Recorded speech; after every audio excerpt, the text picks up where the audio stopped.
Mathias Enard, scrittore, poeta e traduttore francese, è il protagonista della 28ª edizione di Dedica Festival, la rassegna letteraria che si terrà a Pordenone dal 5 al 12 marzo. Le considerazioni e le riflessioni dell'assessore alla cultura Alberto Parigi.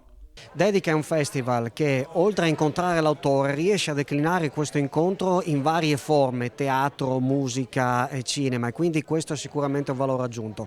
C'è poi il capitolo dei giovani che a me piace particolarmente, cioè il coinvolgimento dei giovani, l'incontro dell'autore con i giovani, le scuole e l'università.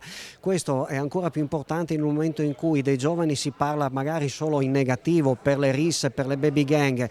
Esistono anche altri orizzonti e sicuramente l'autore saprà offrirle ai giovani. E a proposito del rapporto tra autore, città e libro, aggiunge: E poi c'è il legame profondo tra l'autore e la città, tra l'autore e il libro, quindi si fa di Pordenone un punto di riferimento del libro, indipendentemente dal risultato di capitale del libro o meno. E comunque quello è un progetto talmente valido, quello della capitale del libro, approfitto per dirlo, che lo porteremo avanti comunque, almeno in parte. Al curatore di Dedica Claudio Cattarruzza il compito di illustrare la figura e l'opera dell'autore. Ed è un autore che è singolare per certi versi, perché è cosmopolita, vissuto in diversi paesi del Medio Oriente e dell'Europa, tra cui anche in Italia, peraltro per un periodo di tempo. È un autore poliglotta, parla 6 lingue perfettamente ed è un autore che ha una molteplicità di interessi che esorbitano anche dalla letteratura, perché spazia attraverso la gastronomia, l'arte contemporanea.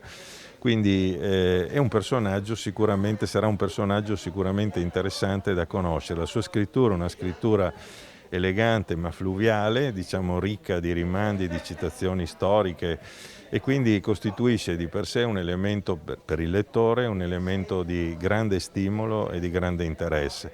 Ecco, noi ci auguriamo che l'edizione che andremo a proporre abbia il seguito e l'interesse che hanno avuto le edizioni precedenti, che si possa finalmente ristabilire un ritorno alla normalità con le attività in presenza.